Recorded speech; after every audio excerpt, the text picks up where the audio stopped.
How's it going, Rogues Gallery, and welcome to 2026. Today, we're going to be talking about most of the trading card games that I am keeping an eye on in 2026. If we talked about all of them, it's kind of literally all of them because I like to keep my eye on the entire trading card game industry. But today, we're going to talk about the ones that I am keeping the eye on the most. These are the games that I am interested in and either playing myself, covering, or just their general impact on the trading card game industry. Now, before we get started, I want to mention a couple things. If you are not a fan of anime trading card games, you could just leave now. There's going to be a lot of them. Not all of them, but a lot of them. And then also, we are not going to be talking about some really popular games that I just frankly don't care about. So we're not going to be talking about Pokemon or Yu-Gi-Oh, for example, or even like One Piece. So with all that out of the way, if you want to see what I got my eye on, well, let's go ahead and jump into our overlay and start by talking about the first trading card game. In fact, we're going to start by talking about the games that I'm personally playing, my main games, the ones that we are covering here on the channel, and then we'll go from there. So let's jump to it. All right, so the first game we're going to be talking about, in fact, the first 4 games we're going to be talking about are the ones that I consider my mainline trading card games. These are the games that I personally play a lot. These are the games that I'm involved with a lot for a lot of cases that I do work for, like shoutcasting, and these are the games that I feature the most on the channel because they're the ones that I'm playing the most. They're my favorite ones. Obviously, the first one we're going to talk about is the Gundam card game. This game came out in 2025, and it has skyrocketed to be one of the most viewed, if not the most viewed, trading card game on the channel. Just by sheer audience numbers alone, it is among the most popular here on the channel. So yeah, Gundam card game. It is one of my favorite. It's super fun to play. I really love deck building. We're going into 2026 with their 3rd release, which seems like a really, really powerful set.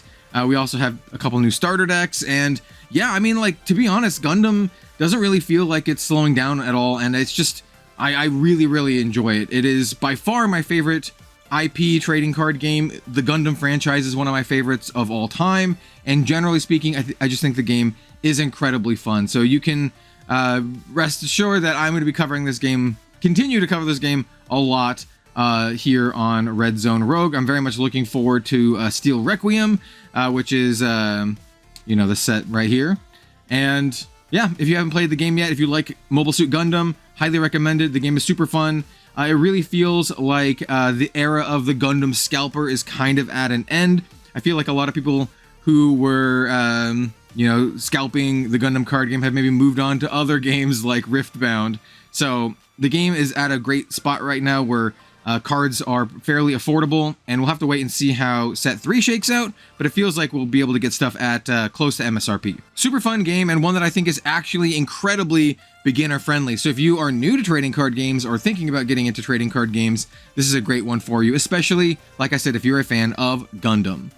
Next up, we have Grand Archive. And I'm going to say this with maybe a little bit of hyperbole, but I think Grand Archive is the best indie trading card game on the market, and I don't think it's particularly close. Grand Archive has an amazing competitive scene with really great prizing, really, really great events and organized play, live stream coverage, that I'm personally a part of. I have shoutcasted the World Championship for this game 2 years in a row, and I just absolutely adore it. I'm really happy to be involved with this game, even if it is just like a smaller indie game. I think it has the potential to become huge, and I think it's just incredibly fun. It is on the complicated side. Grand Archive is not the easiest game to play, and it is also not the most affordable game to play that we're going to be talking about today. It's not the most expensive, but it's a little bit up there if you want to play like the top competitive tuned decks. But with that said, Grand Archive is launching a brand new format this year. They are going to be releasing a multiplayer format that is incredibly. They put a ton of work into it. I just want to say they put an absolute ton of work into the format, alongside the set Radiant Origins, and I just kind of want to bring up the multiplayer format because they literally made a 2-minute anime about it. That's how much effort that they're putting into the multiplayer format. It's called Pantheon, and oh man, just look at the art in this game. Look at the art in this game. So Pantheon is going to be launching very, very shortly in April. And maybe when you're watching this, maybe it's already out. It's going to be launching with 4 pre-constructed decks. This is a singleton multiplayer format, but it has rules that are different than the 1v1 version of Grand Archive. So you can kind of think of this as a whole other thing, to be honest. There's extra rules, extra cards.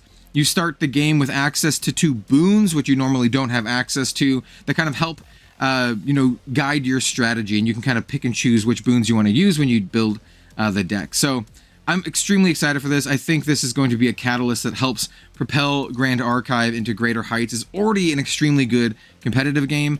I think now it's going to be an extremely good casual game as well. And Pantheon might actually just be the main way that I personally engage with Grand Archive from a, day-to-day player kind of standpoint. So I'm extremely excited for this. Grand Archive, obviously, once again, one of my favorite games and one of the mainstays here on the channel. Next up, we have Shadowverse Evolve. Now, Shadowverse Evolve is a game. Once again, I'm pretty involved with all these 4 games to some degree, and I am actually an official ambassador for Shadowverse Evolve. Now, Shadowverse Evolve is the physical version of the digital card game Shadowverse, or Shadowverse Worlds Beyond, and it's extremely fun. It's very fun. It's very affordable. It's one of the more affordable trading card games out there on the market. Has beautiful, beautiful artwork. It's made by Cygames and Bushiroad. And if you know Cygames, you might know them from Grand Blue Fantasy or Uma Musume. There's a recent Uma Musume collab with, it's actually the second Uma Musume collab with Shadowverse Evolve. So if you want to play Uma Musume card game, hey, here you go. It's actually an incredibly powerful archetype. One of the best in the game right now. Yeah, no sign of slowing down with Shadowverse Evolve. I, once again, have shoutcasted the World Championship for this game as well, 2 years in a row. It's incredibly fun. I cannot recommend it enough. Even if I wasn't an ambassador for this game, I'm a huge, huge fan. In fact, that's how I became an ambassador for the game. I was just an incredibly big fan, and they reached out to me and was like, hey, we'd like to get you involved. And I was like, please, yes, please. So I'm very passionate about this game. I really, really love it. And it is one of the mains on the channel that you'll see content for every now and then. It's great. Now, moving on to the 4th and final main game for me. These are all kind of things, if you're a regular viewer, shouldn't be surprised at. This one is Sorcery Contested Realm. Now, this game's a little bit different than the other 2 games, or the other 3 games. Now, the other 3 games are games that you can go play competitively, and they have like a robust tournament scene and shoutcasting and the whole shebang. You can do that with Sorcery, but to a much smaller degree. Sorcery is a game that prides itself on hand-painted artwork. So every piece of artwork in this game is hand-painted. They use a lot of classic fantasy artists like Quentin Hoover here. Rest in peace. One of my favorite fantasy artists of all time. And it's a game that also releases only 1 set a year. It's literally only 1 set a year. It is extremely casual friendly, and because of that, I think it's a great, maybe the perfect side game. If you have a main game, if you're watching this and you already play a different game, maybe you play One Piece or Magic or whatever, and you're like, I want to play maybe a side game that's a little bit different, I think Sorcery is really, really good for that, just because of its just overall nature. 1 set a year. It is a grid-based card game where you play like sites and you kind of move around on a grid. Positioning matters. It's a really, really fun game. I liken it a lot to like a board game type experience. So if you want like a big, flashy board game type experience, I highly recommend Sorcery, and it is one of the games that I'll be covering every now and then here on the channel. I consider it a main game, but with only 1 set release a year, it's hard to make consistent content without like speaking over yourself. So I will be doing content every now and then on Sorcery, but it's not going to be like multiple a week. It'll be like maybe 1 video every couple weeks or something like that is the hope. But I do recommend Sorcery quite a bit, and I do consider it one of my main games. If you love games from the 90s, if you love that board game feeling, if you love the classic sense of mystery and wonder that old trading card games would give you, give Sorcery a shot. I think it's brilliant. All right, now we're going to be talking about games that have the potential to be main games, or possibly, well, yeah, the potential to be main games. They're games that aren't out yet, but I'm very much looking forward to. So the first one is the Cyberpunk TCG. Now, this is a game that I've done one video on already, doing a little bit of speculation into mechanics, and it seems really, really cool. It feels like they're doing a lot of stuff different than other card games. It doesn't feel like another Magic but game. It's not like a Magic but it does something else. It feels like they're doing a lot of interesting stuff.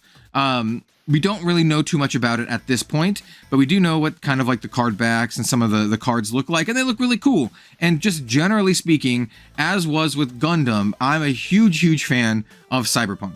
I have literally run Cyberpunk Red campaigns. I have played Cyberpunk 2077 for hundreds and hundreds of hours. I'm familiar with Cyberpunk 2020. Yeah, I'm a big fan of the franchise, and yeah, that alone is going to get me to take a look at this. But I think the game might have some chops to make it into one of my main games that I cover. So we'll have to see how things shake out. They do have a Kickstarter planned for this year. And I do plan on making some content around this game. But we'll have to wait and see and do some playtesting and see how everything kind of shakes out. So yeah, extremely excited for the Cyberpunk TCG. This is definitely one on my radar for this year. I think it could be a really big game coming out this year. As far as new games go, this might be the biggest one of the year, and I'm really excited for it. I love Cyberpunk. The next one is another game that we have covered on the channel, and that is an indie trading card game, Echoes of Astra. Now, this one is another really interesting game. This had a successful Kickstarter, and for all transparency, I did a video about this game, and I also backed their Kickstarter because I believe in this game, and I think it's really fun. We did playtesting for this. They sent me like a little demo kit, and I think it's really fun. It plays similarly to Riftbound. So if you want to play a game that's kind of like Riftbound, but you don't want to play a League of Legends game, and maybe you want to play something a little bit more streamlined, this is a great one for you. I think the game is extremely fun, and I can't wait to play their like actual release. And also, like I said, you know, anime art style here. The art style in this game, it really reminds me of certain like gacha games, like Arknights, for example, or Wuthering Waves or whatever.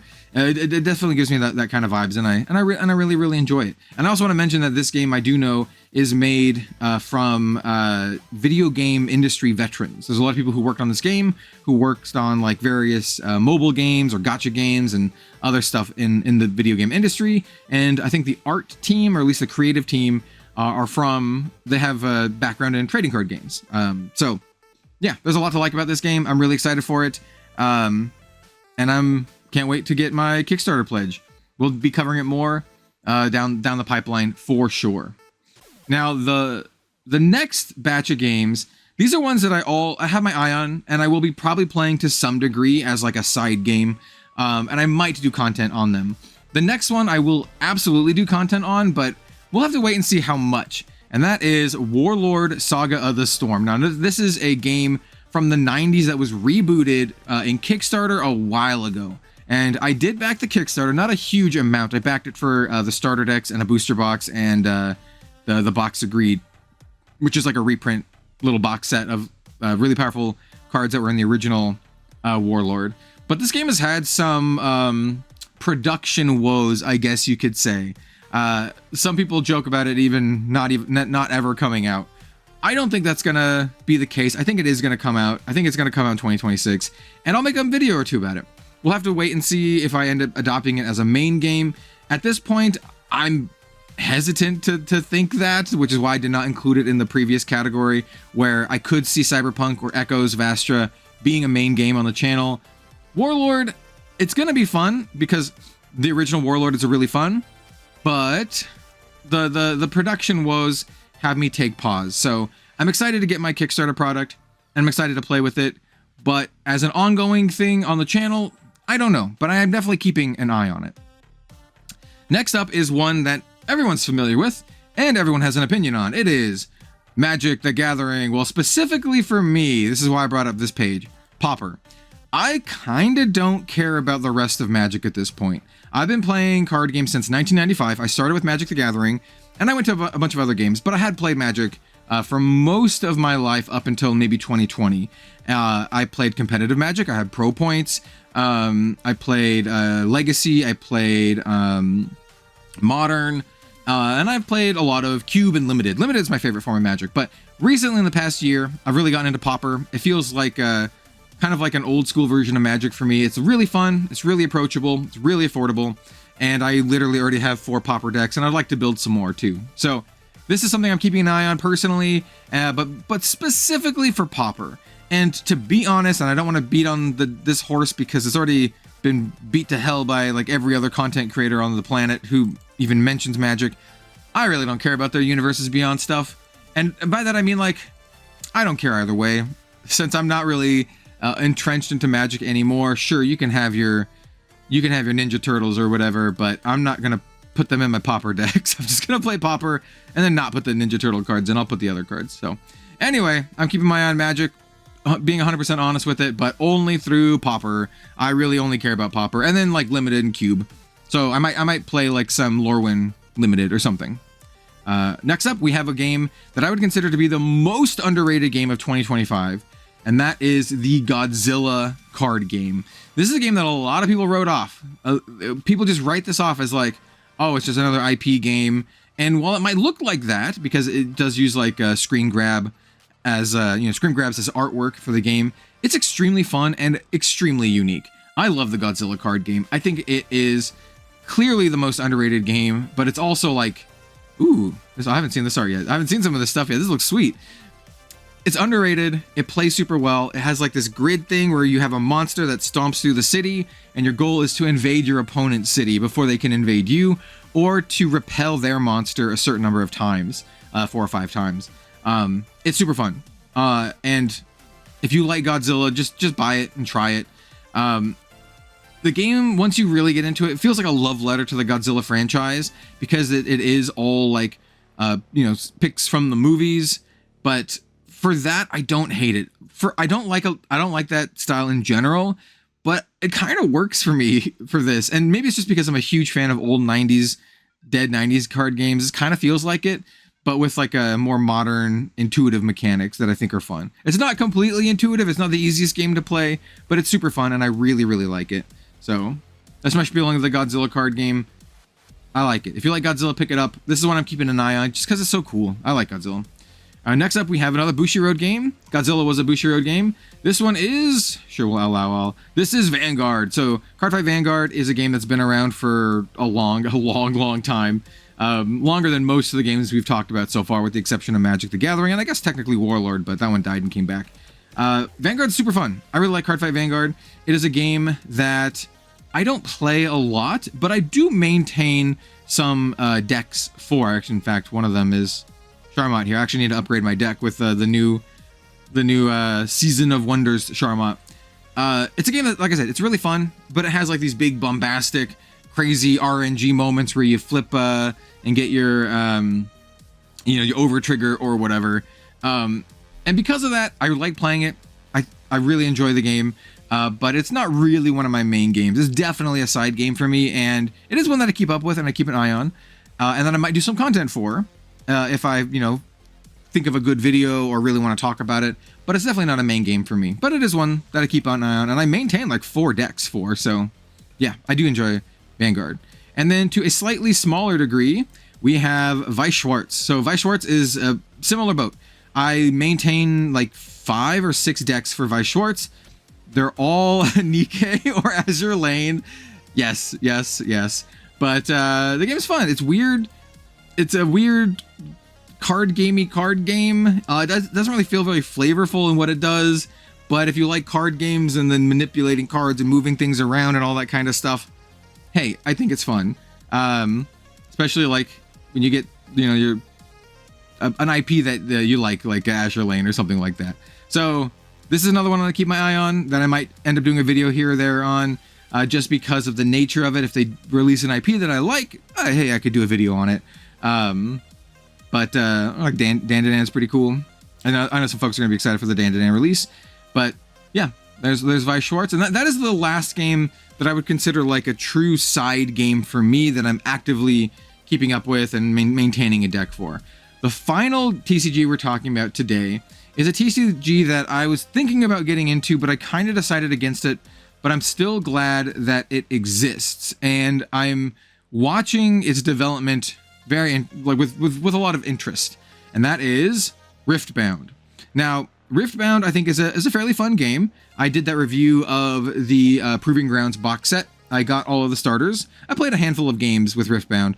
It has some clear problems that it's pretty obvious for anyone who's been trying to get into the game. Product is extremely scarce. Cards are extremely expensive. I think the pull rates are really bad because they have some cards that they're extremely hard to get and you need multiple copies of, and it leads them to be very, very costly. But the game itself is pretty fun, and what interests me most is the impact of this game on the trading card game industry, because I think more so than games like Lorcana, I think Riftbound has the potential to bring in players and make them lifelong trading card game players. I think some people, that might happen with Lorcana, but I feel that the nature of it being a Disney game might mean that the Disney people just stick with the Disney and don't really move on to another card game. Riftbound, the same could be said for sure, but I feel like more just like gamer-oriented people are going to be drawn to Riftbound just because of the League of Legends nature, and those players might, after playing Riftbound and having fun with it, might be like, you know what, maybe I want to try another trading card game. I really think Riftbound has the potential to grow the TCG industry by quite a bit, and because of that, I'm really interested in keeping an eye on it. Like I said, I think the game is pretty fun. If it was more affordable and attainable, I'd probably get into it a little bit more. I'd probably build like a deck and then maintain it, and I still might do that actually, but we'll have to wait and see how things shake out. It had a pretty rough launch. I think it's pretty safe to say it had the roughest launch in 2025, and so they've got a lot to do to kind of right the ship, but I don't think they have to do too much because it's League of Legends. Is right, they have a lot of money. They can back it. Where their misgivings might have killed any indie game, they can just power through that. So yeah, I'm actually eagerly looking forward to seeing what Riftbound does, even if I'm not personally involved with it at all. Though I do kind of want to build a deck and maintain it. Maybe when they make a Riven or something. For those of you who don't know, by the way, I used to play competitive. Well, every League of Legends is always competitive. But I have a couple of Victorious skins on my League of Legends account, if you know what that means. So I played a little bit of League of Legends. I know my way around Summoner's Rift. Not that well though, but enough to get some Victorious skins. Yo, and that's that Rogues Gallery. We covered 12 trading card games today that I'm keeping an eye on. What are you keeping an eye on in 2026? Did I miss any game that you think is worthy of talking about? Are there any upcoming indie games or brand new games that you think I should keep an eye on?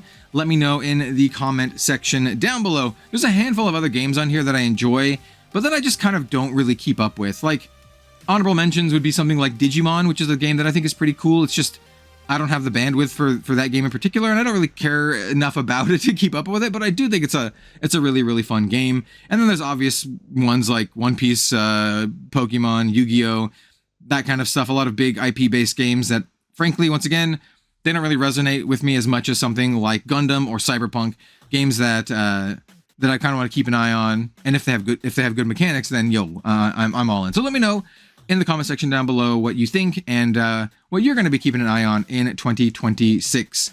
It's going to be a really exciting year. I have a lot of really cool plans. I'm really, really stoked for it. Got a lot of travel and plans lined up early in the year. So hopefully I'll see you at some of the events for some of the games that I mentioned today.